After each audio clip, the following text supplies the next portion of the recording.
these are our opinions before the show has even had a single preview. These are just our takes. And also after watching Funny Girl for the first time ever. And I think that makes us experts.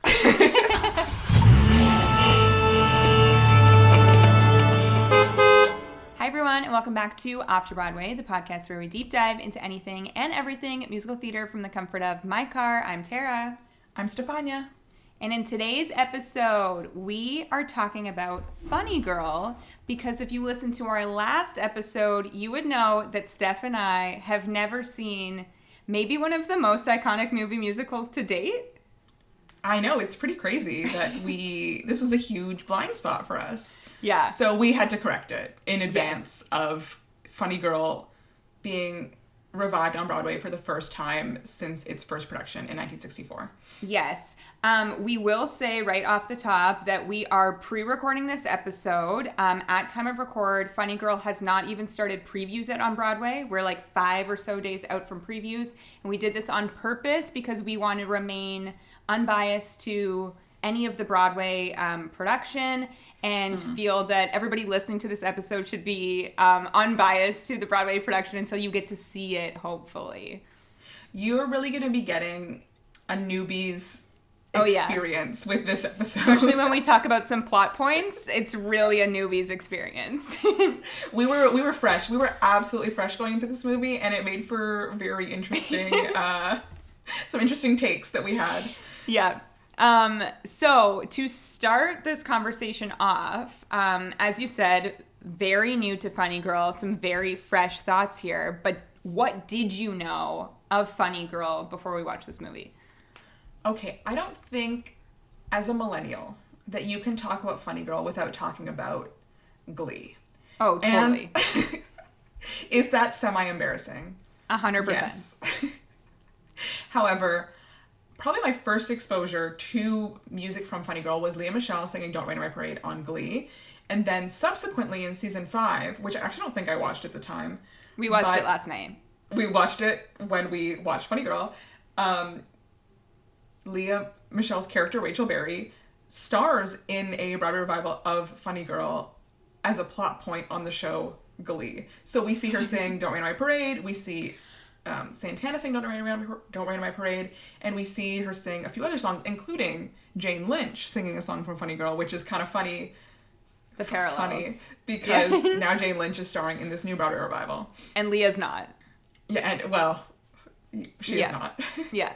I would agree. My very first venture into Funny Girl was Glee. Was that episode 1 that she sings Don't Rain on My Parade? No. No, it was I think it's like, was it like a Nationals or something? I think maybe it's season 2.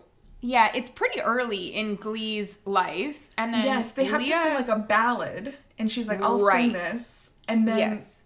But it was kind of like alluded to that as soon as we met Rachel Berry, it was like, I'm gonna be be Fanny Brice. She loved Barbra Streisand. Barbra Streisand was her icon, I think, and I think that's a great fit for like a Lea Michele too.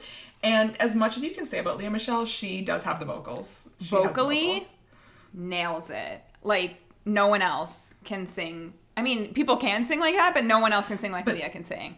No, whatever you want to say about Lea, the vocals can never be criticized. No, totally. But yeah, so I definitely remember like the sprinkles of the Funny Girl moments, the Fanny Brice moments throughout Glee. Her obviously singing Don't Rain on My Parade. Her then singing Don't Rain on My Parade at the Tony Awards. Right. What did you say that was, 2010? 2009, 2010? 2010, yeah. Because I think 2009 is when Glee premiered, and it was that first season. Right. And so then maybe it was season 1. Wow. Maybe. Well, it doesn't matter. It was early in the show. This is hilarious because I recently rewatched Glee and have no memory of when anything happened. But I will say, definitively say it was season 1. Great. Someone correct us. I know you've all watched Glee. But I will say that, like you, I also was unaware of the Funny Girl on Broadway revival starring Rachel Berry because I didn't watch season 5 or 6 until last year. Like, that was the first time that I had seen those episodes. So watching her go through that and actually getting a Tony Award for that character is funny to me. But yeah, watching this last night with you, I was like, I don't even know what this movie's about. I had like no idea. No. And the fact that, like, both my parents have obviously seen this movie many times and still have remained completely, like, blind to the plot was shocking to me. Yes. I will say my other introduction, I think my actual introduction to it, because Don't Rain on My Parade, it didn't occur to me that it was from a musical. That sounds dumb. Sure. But I am obsessed with Seth Rudetsky videos, and he did one where he deconstructed Julia Murney singing People at an Actors Fund benefit that Seth put on. And I watched them all. I watched every single one, even when I don't know the songs. And so I heard this one. I was like, what is this? Mm-hmm. And became obsessed with People from that. So that was post seeing Rachel sing Don't Rain on My Parade on Glee. But it was when I first started to be slightly more interested in Funny Girl and, like, listen to that song and, like, put it on the playlists. Mm-hmm. But even still, you know, a smattering of songs were known before seeing the movie, but really I didn't know what was going to happen. No. Which was very clear once we started watching the movie. I mean, let's get into it. So, what are your thoughts on Funny Girl? Okay, well, number one, did not know it was about a real person. Same. Did not know it was about a real person. Even as we were watching it, did not know that it was about a real person. We're like on Wikipedia. Wait, is this a real person? So both of them. A real female comedian, Fanny Bryce, and her real con man gambler husband, Nick Arnstein. Mm-hmm. Many things. A lot of it was they really just don't make movies like this anymore. When you go back and watch a movie made in the 60s, you see how many things are different in the way they make movies. There are such obvious things, like starting with a 5-minute overture with a pitch black screen. But okay, this was comedy to me because I referenced, you know, West Side Story, the original West Side Story. But in that one, there's, like, establishing shots of New York. No, this was literally like just pitch black. Well, because we're watching it on Scener, right? Yeah. I was controlling the thing. You're like, it's not working. And I'm like, no, this is just the movie. It's just pitch black. Pitch black screen. Exactly. For 5 minutes. Yeah. It was also 2 hours and 35 minutes. And now when you're watching something... A moment for an intermission. Right. Like a 3 or 4 minute intermission in the middle. Also black screen. With an overture. With, the entr'acte. Yes. If you will. But in movies or TV shows now, there's like 10 minutes of credits. The credits are so long. Yes. For this movie, 2 minutes of credits. So when I see 2:35... mentally, I'm like 2:25, but no, this was a true 2:35. It was like 2:33 with 2 minutes of credits. Yeah, exactly. So overall thoughts on the actual movie: Barbara Streisand, a star, which we knew, but to get to see kind of her star-making vehicle, gorgeous, and this really just came across really as a vehicle for her to be a star, and everything else in the movie, all the side characters were very underdeveloped. I think in order to make her be the star of this movie, and she is wonderful, perfect, a performance that is so well matched to her. It's almost like when we think of Fanny Bryce, we don't think of the real person, we think of Barbara Streisand. No, it's true. Also her first movie, which is crazy. Wild. Because obviously she had played the character on stage 4 years prior to the movie coming out, but to think that someone could hold an entire movie for 2.5 hours the way that she did, and that be her first ever project, wild. So it's clear that this movie, I feel, was made to, as you said, make her a star, and it did. Like, she has not left the scene since 1968. Yeah. And then I was looking up, like, the next year she had one for Hello Dolly too. So her career was, like, on its feet as soon as she performed in this. I also think it's interesting that just looking at the movie, there are so many, like, pop culture references, I feel, to today, like the iconic pose of her, like, bob sideways profile. Yes. Yeah, there's so many things that you're like, oh, that's from Funny Girl. I had no idea. The makeup in the 60s, like, she had such amazing makeup. Hair and makeup. Hair and makeup. So things like that, like, you don't get stuff like that anymore. And then similar to what we were saying on our last episode, that overture, the underscoring of the songs, the huge brass, and I really hope that we're getting a full orchestra for the Broadway revival, because I think this show needs it. But we know, expensive, money. But I do think that this show needs it. But yeah, like, this movie, it did not matter who else was there. It was for her. She is a star. And yeah, we will talk about the musical a little bit later in this episode because I'm a little concerned just based on watching this movie. But do you want to expose the plot point that we thought was going to happen? So we're watching this movie, right? And Fanny Brice falls in love with Nick Arnstein, a gambler, kind of a little bit of a con man. And he was sketching me out the whole movie. I was not getting good vibes from him. Before we even knew that he was a gambler and a con man, you were like, no, something's wrong here. Something's off here. And about halfway through the movie, maybe a little more than that, I was getting the vibes that he was going to be murdered at the end of this movie. Which is crazy because, again, a real person. I was really like, he's got to die. There's no other way for this movie to end. Nick Arnstein got to die. Yeah. And then... in like a gambling something gone wrong. Yeah, he owed people money, and then he couldn't pay, and he didn't want to ask Fanny for the money, and then he was going to get murdered. Clearly that's not what happened. No. Spoiler alert for Funny Girl. Clearly he just goes to prison and they get divorced. Which I think, and I know it's based on real people, but I think a more dramatic ending would have been murder. I also agree. It was really building up to it. The tension was there. Yes. We haven't even mentioned, iconically played by Omar Sharif, Nick Arnstein, which only, again, this is really gonna like age us here as the millennials that we are. But like I knew that he was an actor, but I'm like, the guy from the band's visit that she sings about. Exactly. Exactly. I was like, I'll finally see Omar Sharif in a movie. Yeah. I only know of him from the song. Exactly.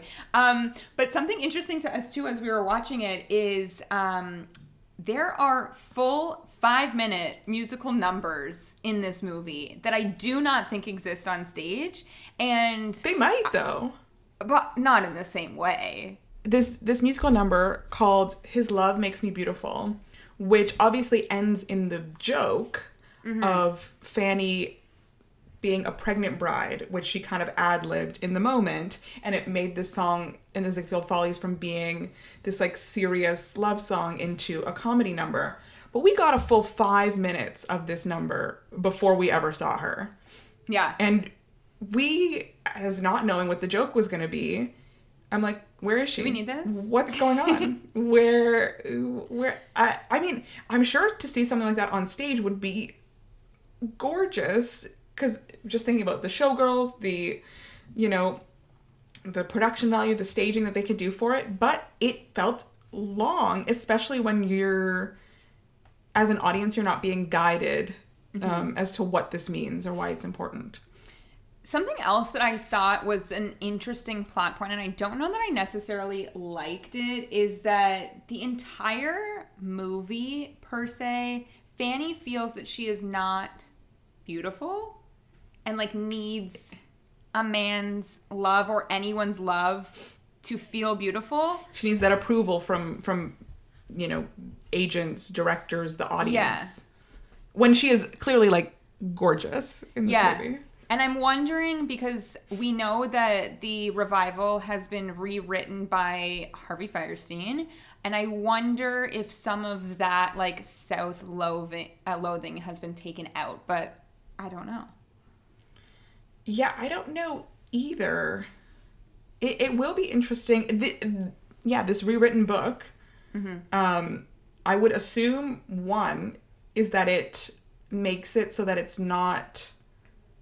hopefully that the side characters maybe have a bit more to do, because they have a wonderful cast for these characters, but so that it doesn't feel like so much is resting just on one character, that it's a bit more fleshed out, and just given everyone a little bit more depth. But yeah, two, maybe just kind of developing the love story a bit more, so you understand why Fanny like leaves the Follies to go marry Nick when he hasn't even invited her. But maybe that was also us being like, this guy is sketchy, he's gonna die. No, but like even the other girls were like, did he ask you to come? No, they were the only people that were making sense. And I do want to point out that this movie, and I feel movie musicals typically tend to be this way, but I feel like also these are dated. The way that I predicted the exact moment of Don't Rain on My Parade, down to the lyric, it happened exactly as I thought it was going to. But that's the moment where everyone in the Follies is like, girl, what are you doing? Like, why are you going over to Europe? Are you sure that he even wants you to go to Europe with him? And that's when we were like, he doesn't, something bad's gonna happen. Nothing bad happened. They just No, not then anyway. Yeah. I mean, the worst that happened was he goes to jail and they get divorced, and then she sings an amazing song. So speaking of songs, because the songs are different in the movie than they are in the musical, a couple of them at least, what is your favorite song from the movie? Okay, my favorite song from the movie. This is hard because so many... They all serve different purposes, but the moment where I was like, wow, Barbara is probably my man right at the end. Agree. You know, it kind of, I was thinking about the movie A Star Is Born a lot watching this movie, which is also probably why I thought he was going to die. But I was thinking about the movie A Star Is Born. And also Barbara was in one of the iterations of A Star Is Born. Which I haven't seen either. Another blind spot. We've seen the obviously Lady Gaga one, but... The Gaga version. But that moment where she's singing My Man is kind of reminding me of the moment at the end of A Star Is Born where she kind of goes and sings like a lament about her relationship, and you're just like, vocals. And this song is gorgeous, and I learned that it was a Fanny Brice song that they added to this movie. Is this song in the musical? No. It is not. Which is crazy to me. It's a different finale, right? So the finale is Who Are You Now, which, again, we watched the Glee episode where Rachel sings this, and she says, like, that it's about, she thinks about Finn when she sings this. So we get her, like, emotional version, and then we also get that, like, spliced with Jane Lynch having, like, a comedic version of this song. Right. Coach, what was her character's name? Sue Sylvester. Wow. That was in the back of my mind.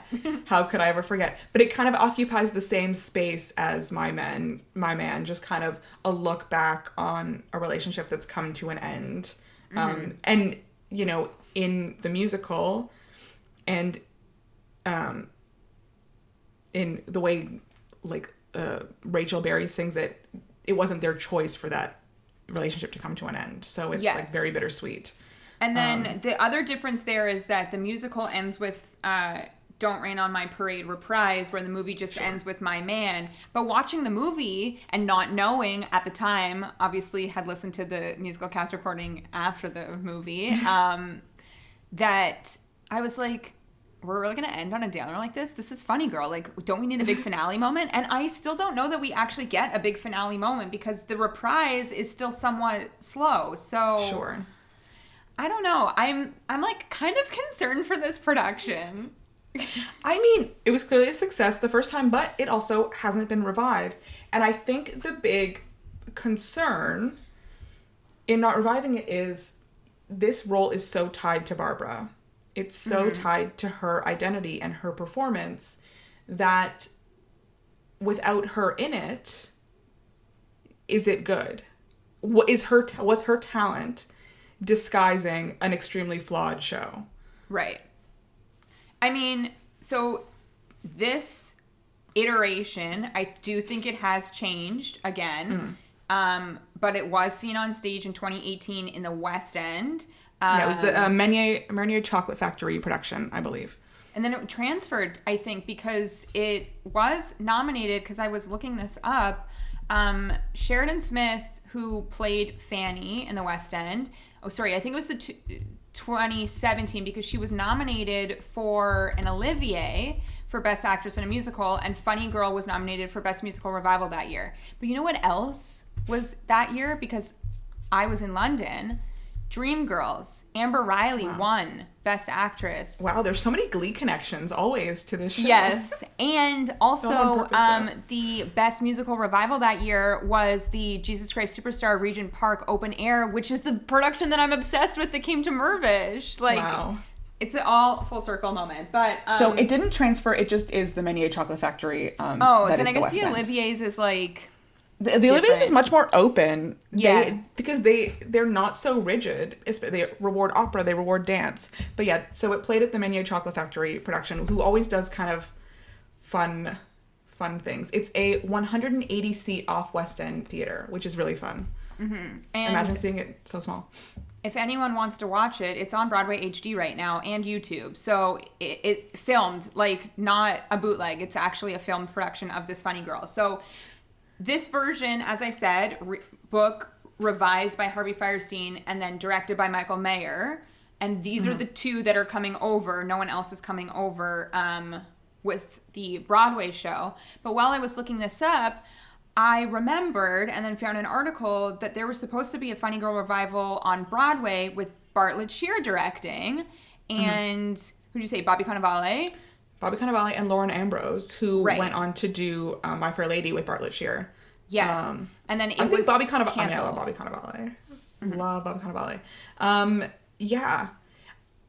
That would have been interesting. Hasn't Lady Gaga talked about doing a Funny Girl revival? There's always rumors about the Funny Girl revival.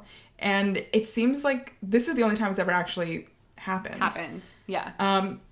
A note that I saw about Sheridan Smith, who played Fanny Bryce in the Menier Chocolate Factory production, is that she had her own take on Fanny, and it didn't seem like a Barbara imitation. Which I think is super important. Yes, because you're going to pale to Barbara. You are always going to pale.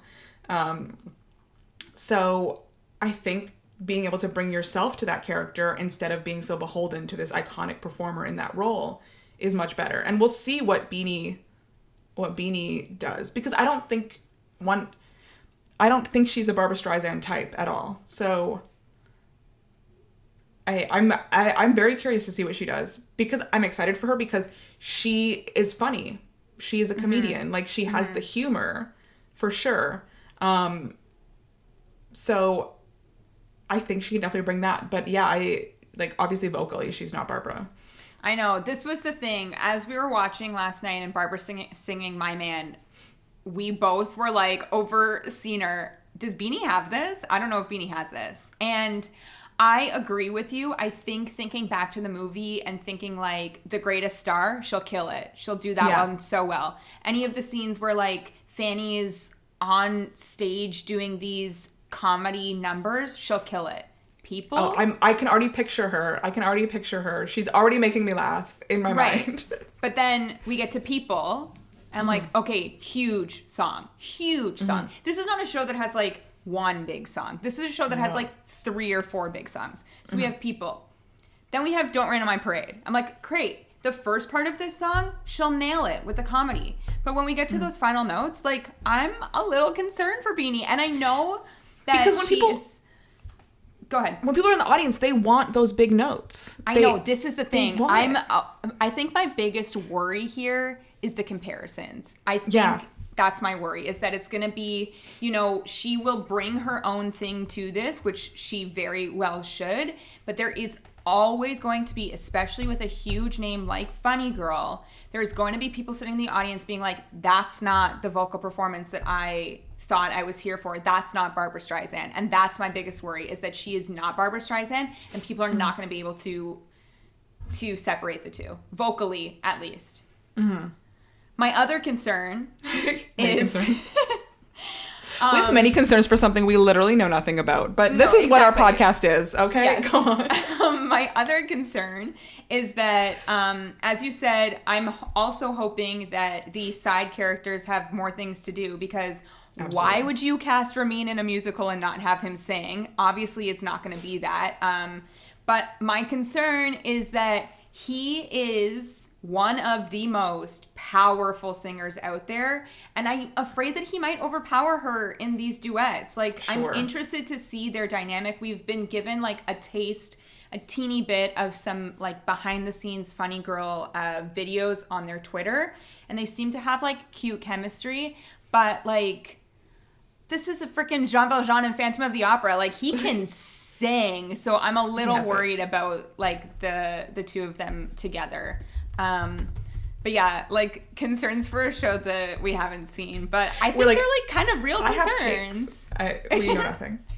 It's true because his voice is so rich. I think in some ways it'll be a great contrast between their characters because his character is much more serious, much more mysterious, and her character is bubbly and light, and they're as a couple very contrasted.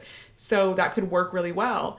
But there's like one duet in the movie, basically. Yes. There's more probably on stage, but we do know that a song that wasn't in the movie, which is a temporary arrangement, is back in this version of the musical, which is a solo song for Nick Arnstein, because in the movie, I think he sings for maybe like a minute, if that. It's very brief. And he's kind of like talk singing, so it's not really... I don't know if Omar Sharif is known as a singer.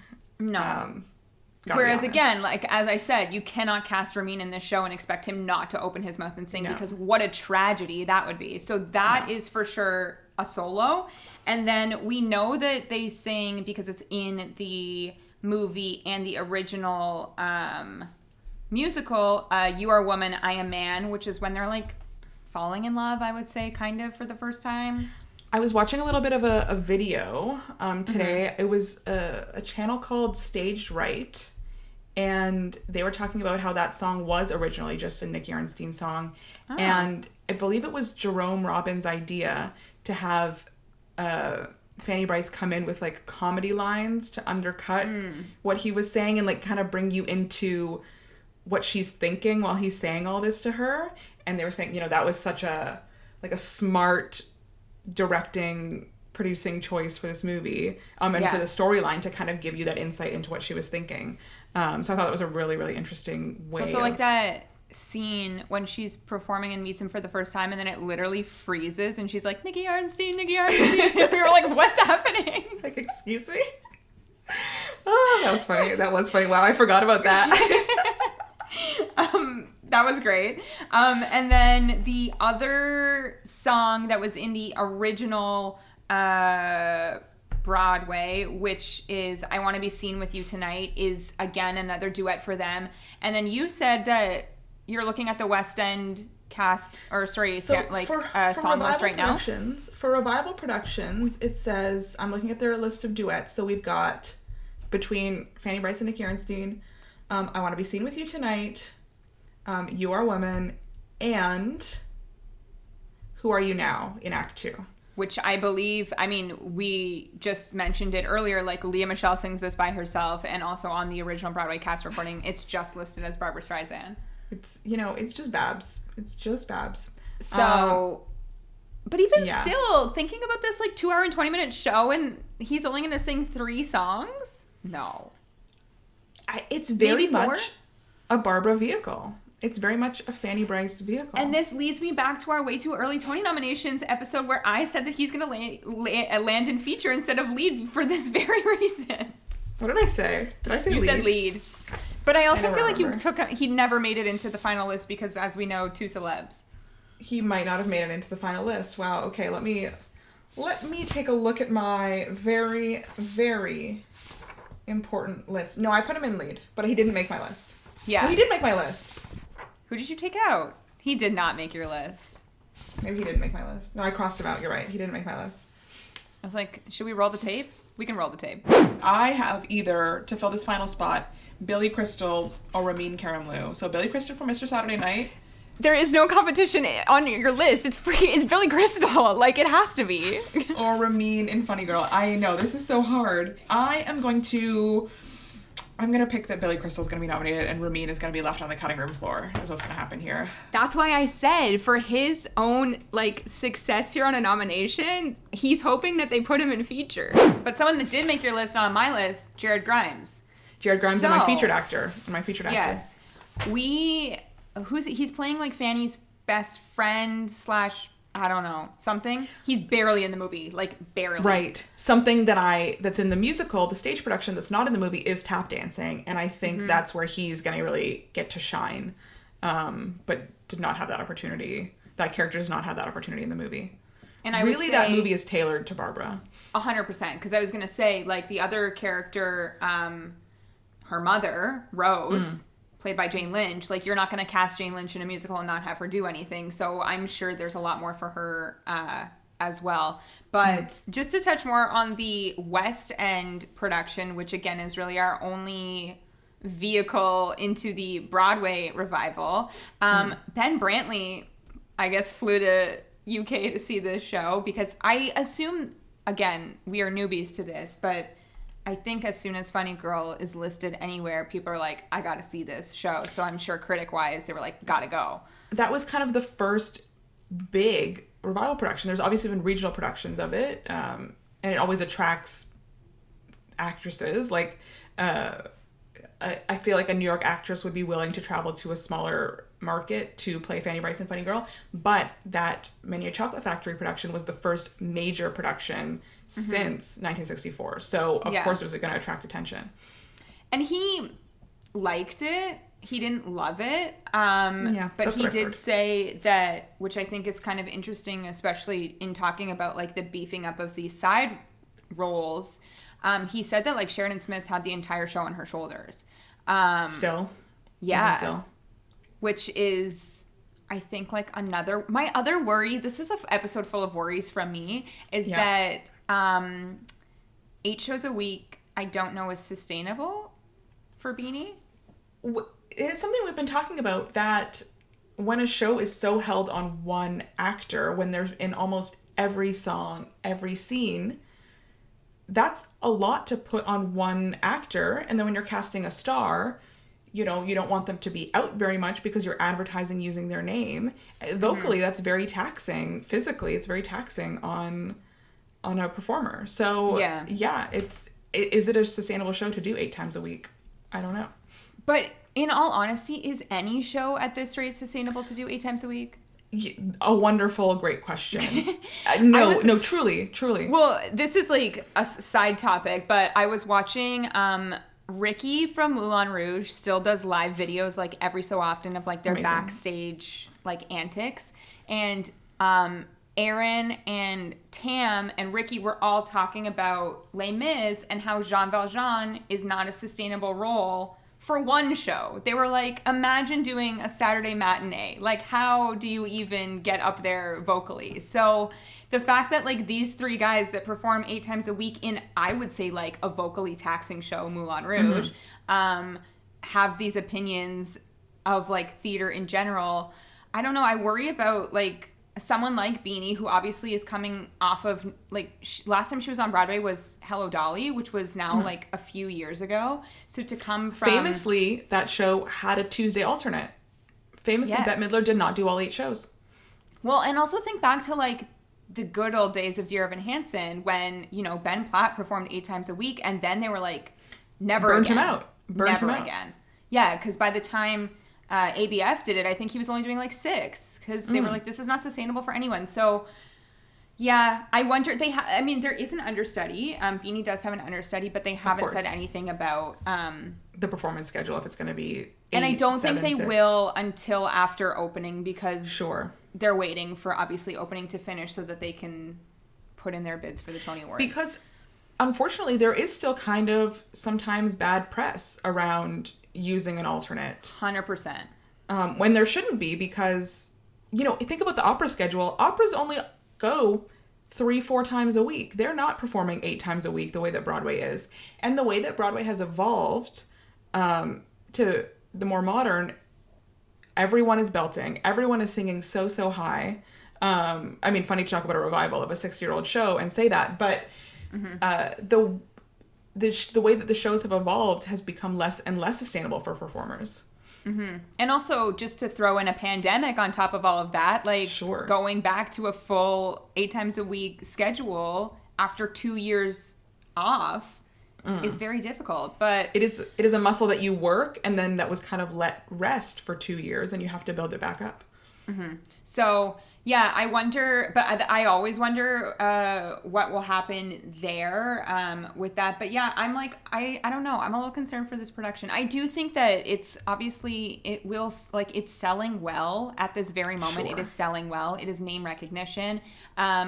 I think it's really interesting, and we've said this before, to have a show like Music Man and Funny Girl in the same season. To me, that's two scores that are like quite similar in terms of the instruments that are used, and two very expensive pits. So if you are going to either of those shows, you're in for, I feel like, an amazing orchestra experience as well, which is really exciting. Which, again, something you don't get all the time. As orchestras keep being cut down smaller and smaller and smaller to save money, Music Man and Funny Girl have big pits. That sounds I think funny. about the Phantom. I always think about the Phantom when we talk about Sure. stuff like that, because I remember that was one of the first things that came out when West End said, Phantom's coming back, and Cameron McIntosh was like, we're slicing that orchestra to like 17 musicians, which is shocking to me because that show, I feel like, that's still huge. 17 there. is still bigger than most shows. It's still huge, but to think of like Phantom without the full experience, I couldn't imagine. So I do hope, as much as we can like laugh about the 5-minute in full black orchestra in the overture in this movie, I would give anything to sit in a theater and hear a huge overture like that. I've spoken about it before, but one of the most special moments in a theater was when I saw the Bartlett Shear revival of My Fair Lady at Vivian Beaumont. And at the top of Act 2, the entire orchestra was on stage and they like wheeled themselves out and you could see every single person and they got to play on stage for everyone. And it was thrilling. And also because where we were sitting, it was like Eliza Doolittle coming down the stairs, but we didn't have a good vantage point of the stairs, but we were directly facing that orchestra. And so to see, not only to hear them, but to see every single person in that orchestra, and it was a big band, so special. And I think we kind of do lose that a little bit with newer shows, especially because a lot of it is digital. You're able to create sounds with a keyboard. It is special to have a string section, a brass section, just so many different instruments in the pit. So that's a big benefit of having these revivals. Totally. I do want to talk about Michael Mayer for a second because he is directing this, and I think it's an interesting choice. What are your thoughts on Michael Mayer and this production? Well, Michael Mayer is special to me because he obviously directed Spring Awakening. So that's my first introduction to him. He also did American Idiot, so kind of in that same vein. So I always think of him as a very kind of stripped down director. The most recent Little Shop that we saw. Sure. And that maybe not necessarily stripped down, but felt a little grungy. It was a small space. He also did Head Over Heels. He also did the recent Hedwig. So, grunge. Again, that's a grungy one. Head Over Heels, that feels like an outlier to me. I don't know. So he's done a lot of things. I generally like Michael Mayer. I generally think he does good work. And we saw that Little Shop is a very classic revival of Little Shop. If you are picturing a production of Little Shop to the book, it's that one. And so that makes me think that this Funny Girl will be, to the book, will be the best looking production of Funny Girl. It's not going to shock us with any choices. It's going to be very standard. That's not necessarily bad, but it's not going to be like an absolutely brand new visual take on Funny Girl. But I also think that would, speaking from experience of seeing the 2020 ill-fated West Side Story, I don't think changing Funny Girl to be avant-garde is a good Funny choice. Girl. Eva Van Hove's Funny Girl with the rain and the like cameras on stage and like war masks. I'm picturing it. I'm visualizing. Did you want to talk about choreography at all? I am really excited about the choreography of this new revival. It is a different choreographer than the West End version, but it's Eleanor Scott, who I know from being on Something in Dance. She worked as the associate choreographer on Head Over Heels. She works with Spencer Liff a lot. And she did Little Shop and is now making her Broadway debut choreographing this Funny Girl. And there's also a separate tap choreographer whose name is escaping me right now. That's fun, though. But yeah, which I loved they brought in a tap specialist, because when you have a show with tap, you cast actors like Jared Grimes who are great tappers. I want them to be doing interesting, fun things. So I'm excited to see what they do, and especially seeing like the fun musical numbers in the movie. It'll be interesting to see how that translates to the stage and to see how they modernize those things. And also, speaking of like transferring to the stage, David's in doing those sets. So Great. I think we can expect big, probably traditional, but like big sets from him. So that's exciting too. Yeah, it's gonna be, I think, a big classic revival. It's. I don't think it's gonna shock us in any way. I don't think it's gonna shock anyone in any way. But it's gonna be, with Music Man, those reviews, a lot of them were, this feels a little bit stale. This feels a little bit unnecessary. I know. And do we think Funny Girl's gonna kind of run into the same problem? And it's been revived far less. We've seen it far less than Music Man for sure. But Yeah. I don't know. Is it what we need right now? No, but I do think that Funny Girl has a less problematic storyline than Music Man 2. Sure. And, I mean, you all know my thoughts on Hugh Jackman. I would prefer to see Beanie than Hugh shine on Absolutely. stage. So. But that's I don't know if the regular person is like, yeah, Beanie Feldstein over Hugh Jackman. No, the regular person is like, I'm going to Music Man. I'm using Hugh Jackman. Well, I mean, they can't afford Music Man, but they're like, I would go to Music Man. Exactly. Yeah. But, and again, must reiterate, these are our opinions before the show has even had a single preview. These are just and also our takes. after watching Funny Girl for the first One time time ever. And I think that makes us experts. The real question, do you think, and we actually have no idea what the answer is, do you think that Barbara was like in on any of the audition process? You were saying to me last night that you think that Beanie was like offer only for this, and I would agree, but do you think that they consulted? I know that it's not like her story, but it is like so close to her and like made her a star that I'm just curious. I do not feel she's involved in any way. I feel like, and when I say Beanie's offer only, I feel like it's like they call her agent and they're like, we're going to bring her in for a meeting. Or we're going to have a work session and they're going to sing at the piano with the songs. Yeah, and it's like the Daniel Radcliffe Merrily We Roll Along that was on Dumois for months and now it's actually happening. Dumois knew. But it's like, it's not like, or they're having a bunch of appointments in the day. They're like, okay, who do we see? And we think it's going to be this person. And they kind of like work together with them. I don't think it was a traditional audition process.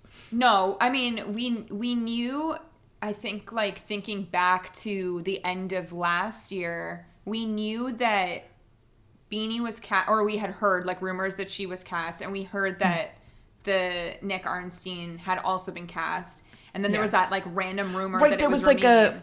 There was, like, casting notice, and they were not. It was all characters except for Fanny Brice and Nick Arnstein. So we were like, okay, and then the rumors kind of coalesced around Beanie Feldstein. And then we figured out Ramin, and then they announced it, but we all knew. The way that we were shocked that Ramin was even in the conversation, because I just think, like, obviously he lives in London, coming back to New York, like, you would not do something unless, or he would not do this unless it was worth his time. He's not going to be away from his family unless it's a starring role. Yeah. Unless it's something like Funny Girl. I don't know. I'm like, I don't know. And I don't even know if we'll get to see it, but I'm like a little concerned. Like maybe, I feel like maybe, but I'm excited to read opening night preview reviews. I'm excited to see like a picture, a curtain call, a something. Absolutely. Because I want to see our main question was like, what's the hair going to be? What's Beanie's hair going to be? Oh my God. We could talk for hours about Barbara's hair in this movie. It's so beautiful.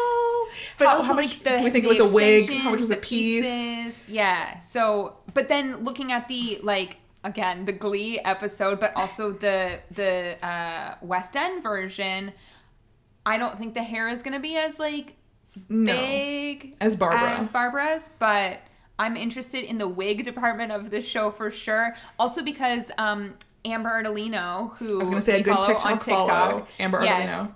She has been sort of like vlogging the whole process through, and I know that she got fitted for wigs. So they're making like new wigs for her. They all got new shoes. The other day she had posted a video of the Sits probe, which was like super exciting. So there's some like really good ensemble people in this show too. There's for sure. Like people from shows currently on Broadway were like taken and placed into this. So I do think it's like it's a pretty, I would say in comparison to like a Music Man, the ensemble sizes are probably around the same size. I feel like it's a big show. yeah, it's grand. And it's going to feel grand. Before we jump into obsessions, final thoughts on your first viewing of Funny Girl. My final thoughts is Barbara Streisand is a star. And I know this is known. Like, this is not new information. But to finally watch her star-making role and to be like, of course people saw this and were like, she is a star. And it makes me very interested to see, is this movie so well regarded because of her, or can it stand on its own without her? Yes, I would agree with that. I also think that if you have not seen Funny Girl and you're sort of like interested in maybe like one of the first behind the scenes takes of like a movie musical, because I feel like there's a lot of stuff in this movie of behind the scenes of how to put a show together. Sure. Watch this, because it's so interesting to see the business side back in the 60s and all of that take place. But yeah, like if you're looking for a masterclass performance by an actress, this is the only movie that you should watch, because wow. She says, I'm the greatest star, and she is right. She meant it. She is correct. Yeah, so that's our thoughts on Funny Girl. If you happen to be in New York, go see Funny Girl and let us know, because I'm super interested to hear what it's actually like. And the movie was just available on Netflix. We watched it over Scener, so it's very readily available, in Canada anyway. Yeah, I'm sure it's available on Netflix in the States too. Yeah. And with that being said, it is now time for our obsession of the week. So my obsession this week, I was listening to a podcast that I love, Keep It, with Ari Madison III, and they had Kristen Chenoweth on as a guest. This is the episode from March 9th. So I would recommend listening to it. She does a great interview. They're clearly big fans, and she is like, it's a wonderful interview. But she was talking about her album For the Girls, where she did covers of theater songs, non-theater songs, just kind of like songs sung by women. And she has a lot of features on the album. She has Ariana Grande singing You Don't Own Me with her. She sings I Will Always Love You with Dolly Parton. So the song that is my favorite from the album is I'm a Woman, which is written by Lieber and Stoller. And the exciting part of it is on the album, it features Jennifer Hudson and Reba McEntire. Wow. So 3 iconic performers. Kristen Chenoweth. Can you think of a weirder group of 3? Kristen Chenoweth, but as soon as you Reba said McEntire, Reba Jennifer McEntire, Hudson. all I thought was a single mile. Absolutely. I've always loved that song, and to hear these 3 vocalists sing it, these 3, you don't think their voices should work together, but they do. It's so much fun. The whole album is really fun because Kristen is just an amazing performer.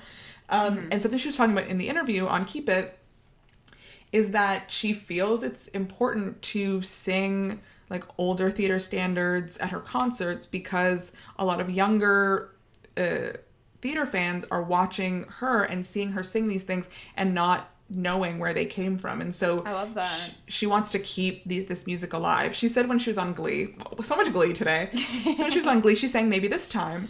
And someone messaged her being like, I love that song they wrote for you on Glee. People didn't know it was from Cabaret. And which is crazy. I like that I'm shocked, because literally we didn't know like, any song for Funny Girl 24 hours ago. But something like Glee, and I think Kristen thinks it's so important to continue to sing these songs like Maybe This Time, like I'm a Woman, so that more and more people can hear them and know about the history of theater and these songs. So a really fun album to listen to. She's also always a good time, a good interview, so much fun. So definitely would listen to that episode of the podcast, but also check out her album For the Girls and the song I'm a Woman. Wow. But still, can't believe Reba, Jennifer Hudson, and her all on one song together. Like, crazy. How... I mean, I feel like Kristen ventured into, like, the country music scene, so that kind of makes sense to me. And I guess she just knows Jennifer Hudson from, like, the industry. But, like, to pitch it to the 2 of them, and everyone was like, yes. Love it. Yeah. Okay, my obsession this week is, like, a bittersweet one. This cast recording just came out, and I really think that for a long time, we thought that we were going to see The Assassins off Broadway. Wow. And we never did. Devastation. and now it's closed, and it was a limited run. And I will say I am like so thankful that this cast recording exists, but at the same time listening to it, I was like, the magic that we could have witnessed on stage and never actually did. It's bittersweet. It's bittersweet. It's like 2 years to the day, basically, when this episode is released, that we would have been like in the audience to see Assassins. Anyway, I guess it's like the 2022 Off-Broadway cast recording came out very recently. If you have not listened to it, go listen to it. This is actually my first listen through. Wow, it's a whole newbie episode of Assassins. I've never listened through to the entire cast recording. You were trying to stay fresh before us seeing it. Exactly. And then, obviously, we didn't get to see it. And also, we had talked about that, like, Shawfest was supposed to bring it, and now they're also not bringing it. So, yeah, it was are we canceled ever last going to see Assassins? We're never going to see it. We're never going to see it. Yeah. Anyway, I would say that this is not, like, a traditional version of Assassins, because this is a completely reorchestrated version of this show. Looking at some of the pictures, again, this is me being like, wish we saw this. It's like the band was on stage with all of the actors. Like, there's a video of Ethan Slater. I think Ethan Slater like played guitar as part of the band for the entire show, because he sort of like he's the balladeer. He's the balladeer. Yes. Yeah, so he was playing guitar like the whole way through, but then I saw a clip of him singing, and the like flute player was lying on her back wearing like a prison jumpsuit playing the flute. It looked so cool. It reminded me of like, you know, the sexy Oklahoma, as everyone would call it. Like, that's what it feels like. But this cast is stupid. Like, it is a stupid talented cast. And listening to the full recording, I texted you and I was like, Stephen Pasquale, like, anytime he is on a cast recording, his voice just soars above everybody else. It's outrageous the way that you can just like pick him out. Another person who soars, Will Swenson. Oh my God, like crazy. So the song that I want to talk about today is Gun Song. I had never heard this song before. I will say, if you are jumping into this cast recording for the first time, I do not recommend listening to it in a car, because there are gunshots and you might get scared. It's like pretty jarring. They come out of nowhere. So maybe it's like called listen Assassins. To it at home. I know, but I wasn't expecting actual like firing of gunshots on the recording. I was at home, so it was fine. But this song is sung by Brandon Uranowitz, Will Another Swenson, Judy Kuhn, and Stephen Pasquale. Like, excuse me? Can we? Anyway, there's a moment of the song at the very end where they do this 4-part harmony, and it is ridiculous. These are some of the most talented people on stage, and to hear them sing together, crazy. Another standout, you know, we love them, Adam Chandler Bratt and Tavi Gevinson. Our faves, Gossip Girl stars. Unworthy Love, Gossip Girl stars. Wesley Taylor is in this show. So many highlights on this cast recording. I would say the opening, really good. The closing, which is the same song, basically. Everybody's Got the Right, reprise. And then obviously, like, again, as I said, Stephen Pasquale, Ballad of Booth. It's stupid good. It's so good. But the song that I'm obsessed with is Gun Song. So, yeah, maybe sometime in my life I'll get to see Assassins on stage, but not today. It's been a misconnection with us and Assassins between that off-Broadway revival, because we couldn't get down to New York because of the pandemic, between Shaw Festival canceling their shows, and then we couldn't even find a trace of information about it on the internet. Until there was actually, we will not get into this, but there was quite a controversy on this Niagara Falls production of Assassins. And now we're just like, will we ever see it? Because now I feel like Shaw's never going to touch it again. No, Shaw will never touch it, and I feel like Stratford might have like secondhand embarrassment from Shaw that they'll never touch it, and you know that Mirvish is not bringing it, so I think it's not going to tour, you know. Opportunity is to like see a regional production in the States, and that's not going to happen. Yeah. So I was hoping that they would have filmed this off Broadway to put it. I think it's really hard to film stuff in New York, just budget wise. But yeah, I mean, remember like union wise. Like, SpongeBob was flown over to the UK to film that production because they couldn't do it. So you're right. It's probably too difficult, but just in terms of what they have to pay the performers, which they should be paid, but I think it becomes debilitatingly expensive to film things on Broadway. The day that it came out, it also hit like number 3 on the iTunes charts, which is exciting, bizarre for an off-Broadway cast recording. So I think there was a lot of like hype around it, and rightfully so. And yeah, it's a really good listen. So listen to it all the way through. But that is our episode on Funny Girl. As we said, we were recording this before there is any ounce of a review from the Broadway production, so we cannot wait to read those reviews. And we will be revisiting, I mean, we'll see, but we will be revisiting Funny Girl in our Tony nominations episode in a few weeks. So for sure. We will be talking about it again. But in the meantime, you can listen to any of our other episodes by subscribing to our podcast anywhere you listen to podcasts. We would really appreciate it if you left us a rating and review on Apple Podcasts. And you can also watch us here on YouTube. And don't forget to subscribe. And you can follow us on Twitter and Instagram at Off2BOA Podcast. That's the number 2. And you can comment or tweet us what you're excited about Funny Girl, the musical. And we will see you guys next time. Bye.